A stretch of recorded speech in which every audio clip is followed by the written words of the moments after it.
Hey guys, in this video I will tell you how to convert BNB to BTC on Binance. So first what you need to do is open your Binance app and make sure you are logged into your account. If you don't already have one, just create an account and complete the verification process so you can start trading. Next, go to the wallet section at the bottom right corner of your screen. In the overview, you'll see all your crypto balances. From here, check either your spot wallet or funding wallet to confirm that your BNB is available. Once you've located your BNB, head back to the home screen and tap on the convert option.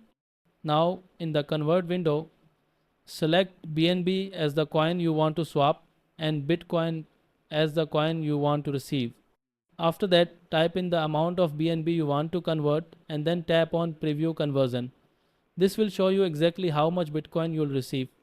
If everything looks good, simply press convert, and that's how you exchange your BNB for BTC on Binance. Thanks for watching.